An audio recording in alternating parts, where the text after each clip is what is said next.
Hello everyone, back tuning into today's second video. We're going to have a look at the weather for the next week to 10 days. For today's second video, that's going to take us around the 30th of December.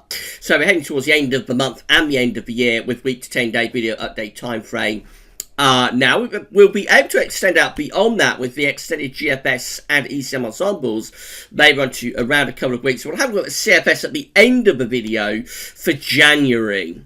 Also going to discuss what's going on in the stratosphere currently and have a look at the flood warnings that we've got for England and Wales. We've had another deluge overnight through this morning across some parts of the country. So have a look at the flood warnings and see what's going on there as well. So there's a lot to get through for today's video. But before I do anything else, I've got to say, first of all, that we've released JMA Friday. That's the month-ahead look ahead.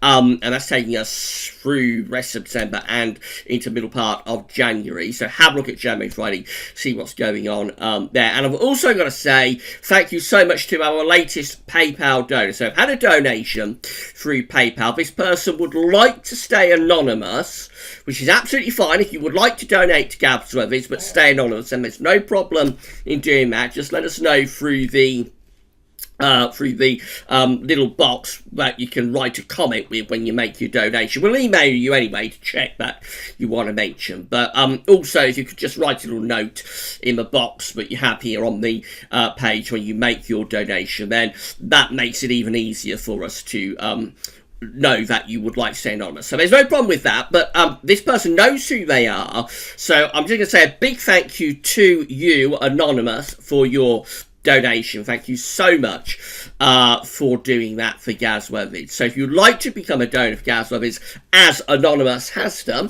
then all you need to do is come to the Southwesterlies PayPal page, sign into your PayPal account, making a donation to Southwesterlies however much you want, and by doing that you are helping us to pay for the website Southwesterlies.com and keep the content online. So a big thank you to all of our donors for doing that, and a special thank you to Anonymous, of course. You can also become a patron for Southwesterlies. We've got 65 patrons so far, so hello and a big thank you to our 65 patrons. We hope you're enjoying the content at Southwesterlies at the moment. If you would like to become a patron for Southwesterlies, all you need to do is come to the Southwesterlies Patreon page. You sign up for a Patreon account, assuming you don't already have one, and then you can give an ongoing monthly donation to Southwesterlies. It can be anything from $1 a month upwards. You will pool in with all of the other patrons, the other 65. And again, you're helping us to pay for Southwesterlies.com and keep the content online. So a big thank you to all of our patrons, a big thank you to all of our PayPal donors, and a special thank you to Anonymous for your donation. Thank you so much, Anonymous, for doing that. Right, so let's begin by having a look at today's wet weather. So it's been another very wet day across many eastern parts of the country. It's still pouring with rain across many parts of the Midlands up into eastern England. This is radar picture at Southwesterlies. You can see the bright colours in there, particularly through the north and east Midlands and going up in towards Lincolnshire and southern parts of Yorkshire. It's exactly where it was pouring through much of November. Here we are sort of in the second half of December. It's still pouring down in the exact same areas. So the pattern hasn't changed really at all autumn, and we're still stuck under this incredibly wet and unsettled pattern. Suffice to say that the dry spell we was in through 2018, and into the early part of this year, that is just gone now. That's definitely broken. I think we can say that well and truly definitively. And it's just going to be a case of when this deluge starts to run out of steam. But at the moment, it is still absolutely pouring down across parts of the Midlands, parts of Lincolnshire, parts of southern Yorkshire. Once again, just absolutely pouring down there, and has been through most of the day. So unsurprisingly, the river levels are rising up very quickly. Once again, this is the latest from the flood warnings page, which of course is part of the UK Government and Environment Agency. So at the moment we have no severe flood warnings. That's the good news. There's no severe sort of danger to life flood warnings at the moment, but we do have 67 flood warnings overall. So we've got 67 of those, and we've got 201, can you believe, 201 flood alerts. That means sort of flooding is possible, and be prepared. 56 flood warnings are no longer in force, but I think it's really whether any of these 67 here, flooding is expected, immediate action is required, whether any of those become severe flooding danger to life warnings in the next few hours. You can see over here, these are all of the individual warnings that we've got. The red triangles are where we've got the flood warnings. The amber triangles are where we've got the flood alerts. So it's pretty serious. It's still pouring down across eastern parts of the country. And it's going to be a case of just keeping a close eye on this page, I think, and see whether any of those flood warnings become severe in the next few hours. Hopefully they won't, but it certainly has been very, very wet again across many parts of the country, exactly where we had it really through much of November as well. So we'll just keep a close eye on that, I think. I'm going to leave the link to this within the description at YouTube, and we'll also link into this on the links page at gazweathers.com as well, of course. So if you are at all worried about the possibility of flooding, then do keep a very, very close eye on this. It's updated up to 2:52 p.m. on Friday, 20th of December, so it's virtually up to date. But it gets updated through the course of the day and even through the night, I think. So just keep a close eye on that if you're at all worried about flooding. So moving on to the stratosphere, this is how temperatures are looking at 10 HPA over the North Pole versus the average. So the grey line, of course, is the trend line for the temperature at 10 HPA in the stratosphere over North Pole. Virtually at the coldest time of the year now. In fact, any time from now onwards, it would, on average, begin to tick back up again through towards the end of the winter into the spring, and reaching the highest point of temperature in the stratosphere through the middle of the summer. Of course, the black line shows where we've been and where we are with the temperature at 10 HPA over the North Pole. So we're just there. We've got a very cold temperature at 10 HPA in the stratosphere over the pole. We're down to minus 80. That really is a very cold temperature indeed. It's about around 10 degrees or more below sort of the average for this point of the year. So when you have such cold temperatures at 10 HPA, this will typically drive the polar vortex at its roots in the stratosphere. It'll drive it in the troposphere, and a strong and powerful polar vortex in winter will typically be associated with a strong zonal flow. Zonality is where we bring westerlies across the Atlantic and into Europe. So a cold temperature in the stratosphere, it seems a little bit odd, but a cold temperature in the stratosphere over North Pole will usually translate to mild conditions for the UK and for northern and western parts of Europe, as low pressure is driven in off the Atlantic with westerly winds, which are mild in the winter, of course, coming off the Atlantic, driven in by that strong polar vortex, and the polar vortex is powered by these very cold temperatures at their roots in the stratosphere. If we go a little bit lower down to 30 HPA, so it's just a little bit lower down in the atmosphere, closer to the tropospheric level, if you like, there we see we've got a very cold temperature again, but we're even colder at 30 HPA compared to 10 HPA. So that's the grey line, that's the trend for this time of year. The black line shows that we're down here. We're around minus 85 at 30 HPA. That is a very, very cold temperature indeed, much colder than average for this point of the year. And again, this is likely to be associated with a powering up of the polar vortex, a powering up of the westerlies. And the westerlies are what drive in the areas of low pressure via the jet stream from off the Atlantic. And at this time of year, when we're driving in low pressure from off the Atlantic, we will be mild. If we get that pattern in the summer, that will be quite a cool pattern in the summer. It'll be a cool wet pattern in the summer. But in the winter, westerlies are always going to be milder than northerlies or easterlies. And so we have mild, wet and windy weather driving in from off the Atlantic. And it's all being driven, or being powered, if you like, the engine for it that sort of powers all this along, is the polar vortex, and that is powered up by the cold temperatures at 10 HPA. So you see how it's all interlinked. So, this is the current temperature at 10 HPA in terms of the GFS at Meteo. So we're going to see what it's forecasting for the next couple of weeks. So these blue and purple colours, they are where we've got the cold temperatures at 10 HPA over the North Pole. We're down to under -18. You see over on the Pacific side of the Arctic just here, we have actually had a little bit of a warming on the Pacific side. Not a sudden stratospheric warming, they have had a bit of a warming on the Pacific side of the Arctic. However, over the North Pole itself, very, very cold temperatures, as we've already established. Right, let's see what GFS does in the next couple of weeks. So, if anything, the next few days could see temperature becoming even colder. We're going down to around -88 there in a couple of days' time. Just here, that's a little bit out of the North Pole. It's a little bit more towards Scandinavia, but certainly very, very cold temperatures continue in the next few days up to Christmas. That's how we're looking. Still very cold with those temperatures at 10 HPA, and then beyond Christmas, we start to see a bit of a warming starting to take place. Again, it's over on this Pacific side, but it is penetrating in towards the Canadian Arctic. Again, this is not a sudden stratospheric warming, so it's probably not enough to do anything in terms of changing the pattern within the troposphere. But a little bit of a warming is penetrating through from the Pacific side of the Arctic into Canada.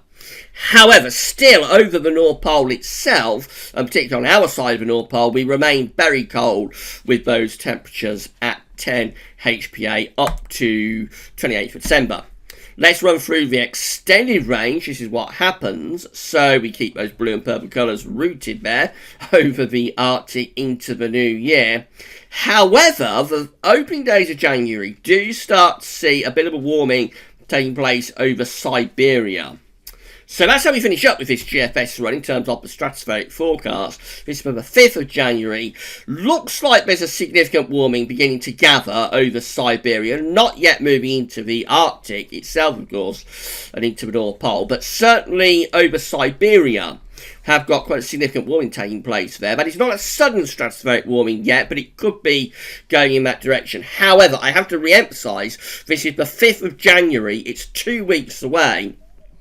And so these stratospheric forecast charts are as unreliable as any other data that we would look at in 2 weeks' time with the GFS. So there's a big, big health warning about this. It probably won't come off. We'll keep a close eye on it.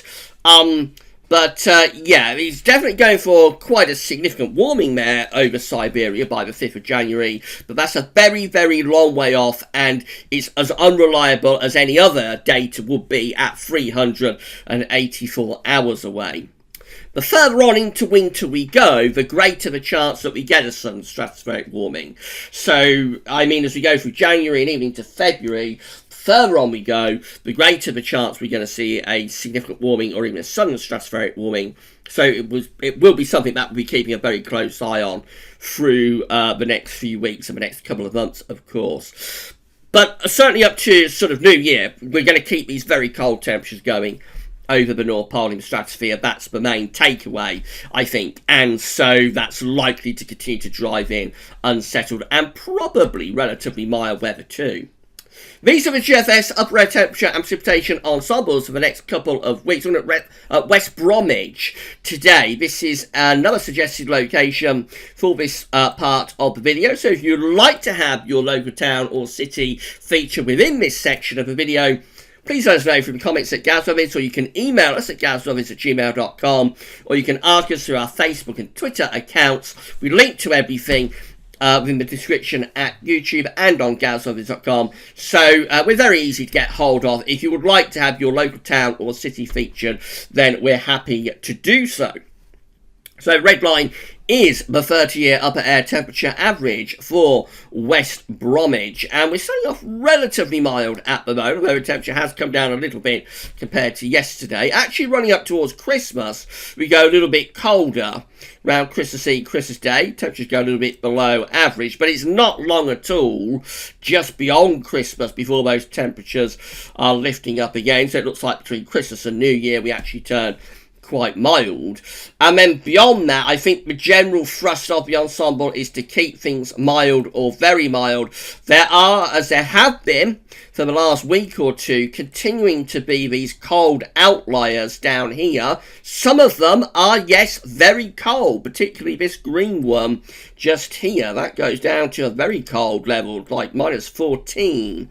At 858K, that's probably a bit of a beast from the East type ensemble member around the new year. But you can see they are very much outliers now, these colder ones just here. It's not to say they won't come off. Outliers can sometimes become trendsetters, but it's very unlikely that these come off. And the most likely and the much more likely outcome is that we keep things mild or potentially even very mild as we run in towards the new year. Precipitation-wise, a little bit drier as well than it has been. So this is today's deluge just here, of course. There will be more rainfall going up towards Christmas and maybe even over Christmas.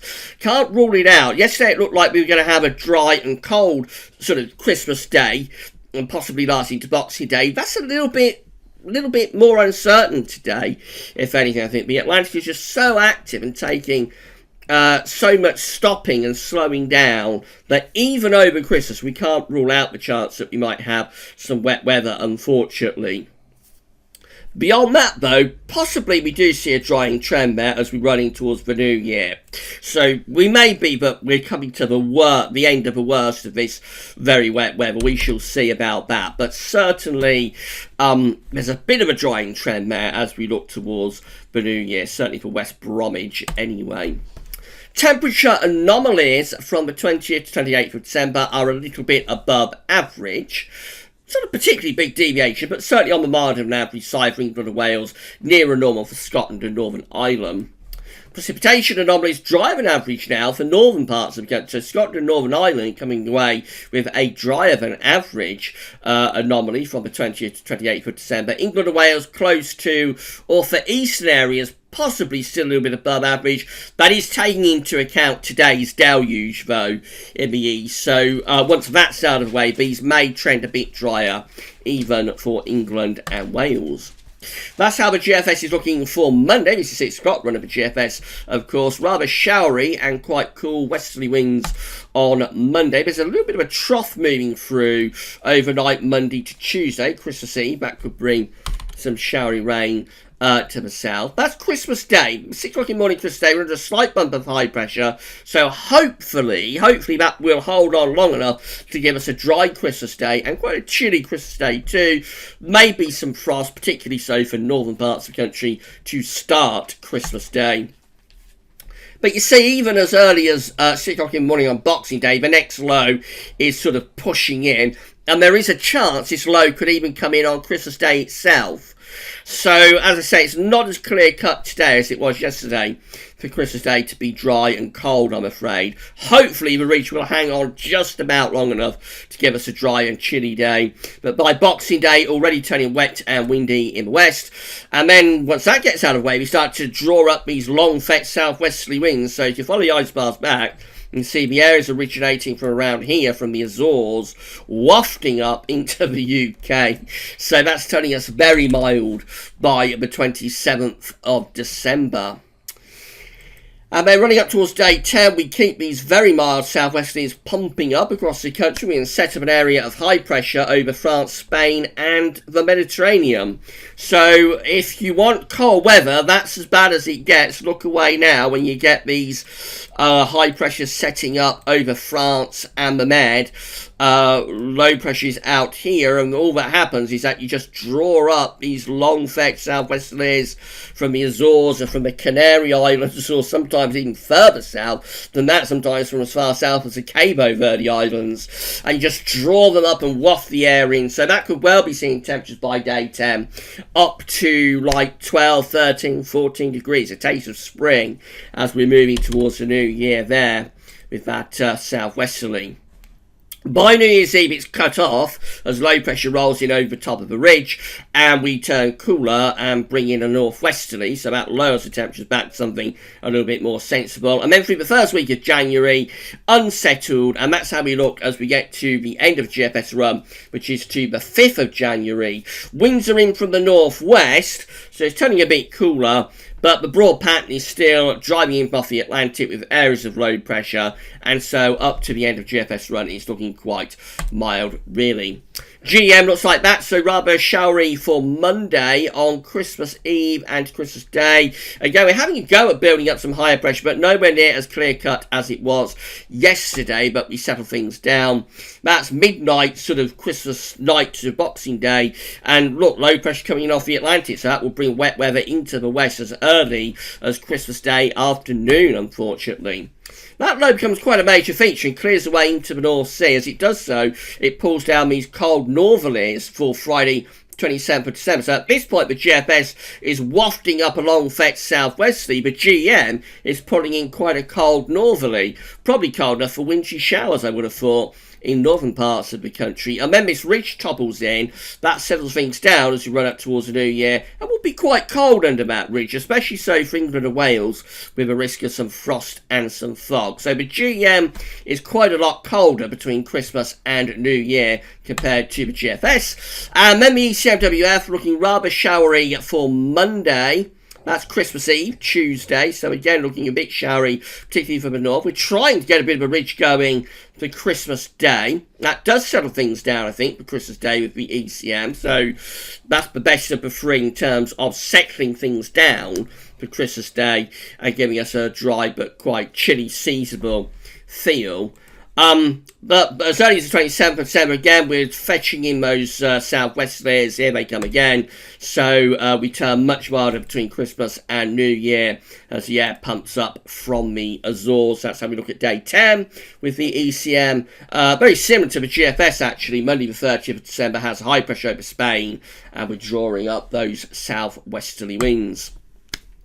This is a precipitation forecast based on that ECM run from tometeo.com. The deluge, of course, across many parts of England today. That gets out of the way tonight, but we keep showers going in the south. Then tomorrow, more heavy rain comes in across the south through tomorrow afternoon and tomorrow evening. That can only exacerbate things. That's Sunday. Showers mostly in the west on Sunday. Otherwise, it's a little bit drier. That's Monday. So some showers across northern England, maybe some longer spells of rain, possibly with some snow tops of the Pennines. Christmas Eve, so another sort of weather system's coming through the south, bringing some quite wet weather to southern coastal areas on Christmas Eve. Otherwise, it is turning a bit drier, but showers continue in the west and northwest on Christmas Eve. Could be a little bit wintry in the far north. Christmas Day does settle down with the ECM. We've established that, so Christmas Day is a drier, sunnier, but also possibly quite cold day. And then after Christmas into Boxing Day, we see the rain already begin to return to the north and west. And then as we go through between Christmas and New Year, it just gradually starts turning more and more unsettled. So got to the suggestion of heavy rain coming back there to parts of the country as we go up towards day 10, which is the 30th of December. These are the options on the table within the ECM ensembles today for day 10, which of course is the 30th of December, New Year's Eve. So we have 21 members of the ECM ensembles with high pressure over to the south of the country, low pressure to the north and the west, and we're drawing in those southwesterlies. With those, that does include the control and the operational ECM run. The operational run is the run we've just been looking at, of course. 18 members of the ECM ensembles have that high pressure quite a bit further north. So more over and to the north of the country, they will be drawing in colder air from the east. It's only a very slight difference, but it's a really important difference whether the high is centred over and to the south, which is mild, or whether the high is centred over and to the north, which is colder. And then we have 12 members of the ECM ensembles with high pressure over sort of France, low pressure out to the northwest. That's a mild scenario too, they're bringing up those southwesterlies. So between the 21 there and the 12 there, it looks as though the ECM ensembles are favouring quite mild southwesterlies for day 10 for New Year's Eve. In 2 weeks' time, these are the options that we've got. This is the 4th of January 2020. Have 21 members of the ECM ensembles with high pressure out to our west, low pressure to our north and east, bringing in sort of a west type flow. They're going to be quite mild. 18 with high pressure centred more or less over top of the country. Relatively mild with those, but chance of frost and fog. 8 with high pressure pulled out into the middle of the Atlantic, and a deep trough of low pressure, change the colour, is slinking away to the east of us. That's an unsettled and colder option. Winds will be in from the north to northwest. And then 4, only 4, that have high pressure sort of to our north and over Scandinavia. They're bringing cold easterlies in the new year. But there's only 4 of those doing that. So it looks though probably quite mild even into the start of January. Finally, CFS-V2 looking like this is 700 millibar height anomaly for January 2020, and it's looking zonal. High pressure is centred to the south around the Azores in towards Spain. Low pressure is in the North Atlantic, and we're bringing in west-southwesterlies, so that looks like it would be a mild but still quite unsettled scenario for January. Temperature anomalies for January. CFS are being forecast to be milder than average.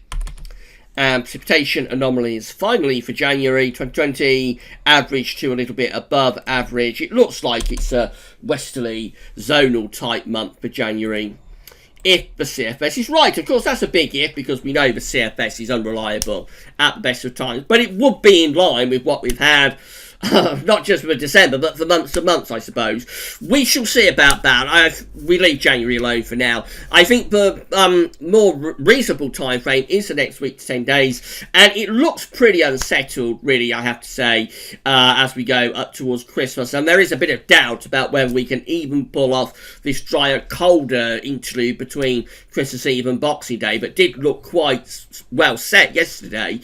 A little bit more on a knife edge today. May turn wet as early as Christmas Day afternoon in some western areas again. And then between Christmas and New Year, we're looking out to when we pull up these southwesterlies. If we do, it's going to get very, very mild, maybe even spring-like between Christmas and New Year. Don't totally discount the GEM though. But I think the most likely option between Christmas and New Year is to turn very mild. And then we'll see beyond that as we look ahead into the new year, of course.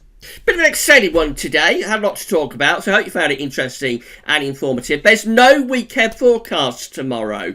That will be on Tuesday, on Christmas Eve. We always do a weekend forecast on Christmas Eve, covering the full Christmas week up to New Year. So because of that, there's no weekend forecast tomorrow. There will be a week to 10-day video update tomorrow though, so come back for that then. Probably CFS 6-month look ahead as well tomorrow. Will we be scrapping the CFS 6-month look ahead? Will we be putting it on ice? You'll find out tomorrow evening. That's all for now though, and thanks for watching.